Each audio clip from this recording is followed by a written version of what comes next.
It was a cold December evening in New York. Donald Trump and his son Barron walked down Fifth Avenue after a private dinner at one of Trump's favorite restaurants. The city was alive with holiday decorations, but their conversation was quiet. The sounds of honking cars, distant Christmas carols, and hurried footsteps filled the air. But Trump was lost in thought. It had been a long day of business meetings, and he was reflecting on the past year. As they neared Central Park, Barron suddenly stopped. "Dad, look," he said, pointing toward a small alleyway between two buildings. There, sitting against the cold brick wall, was an elderly man wrapped in a tattered military jacket. His hands trembled as he held a small cardboard sign, "Homeless veteran, cold, hungry, anything helps." Trump's expression changed. He froze, staring at the man. A flicker of recognition crossed his face. Without hesitation, he stepped forward, Barron following closely behind. "Sir," Trump said, kneeling slightly. "What's your name?" The old man looked up, startled. His voice was weak. John Matthews." Trump's jaw tightened.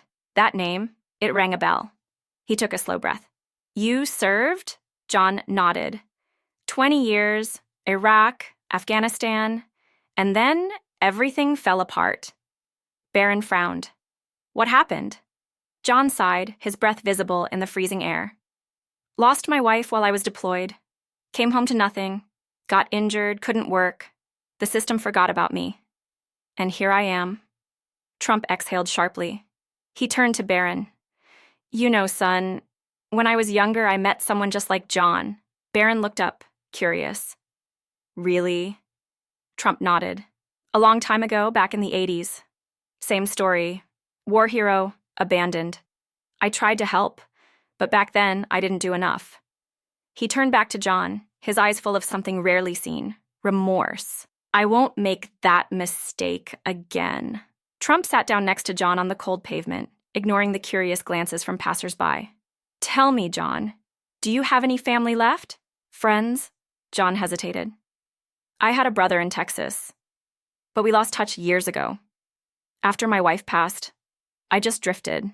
I tried reaching out to the VA, but the waiting lists are endless. You just get tired, you know." Trump nodded solemnly. "I can't imagine what you've been through, but we're going to change that. Tonight." John studied Trump carefully, doubt flickering in his eyes.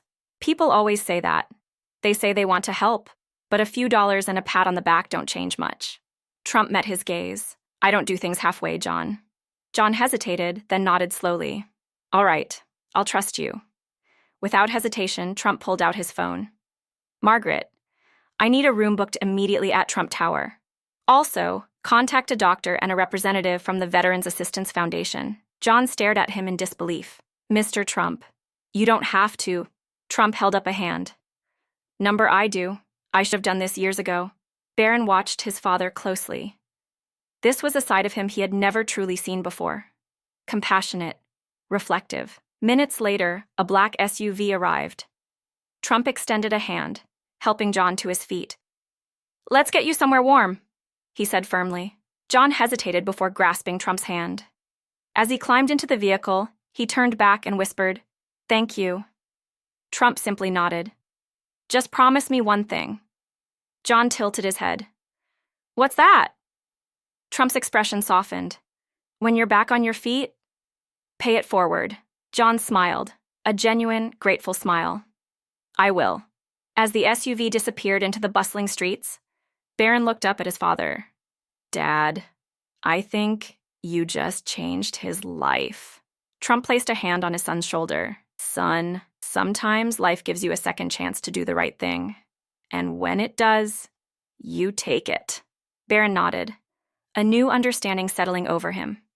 And as they walked away, the city lights shining around them, Trump knew, this time, he had made a difference.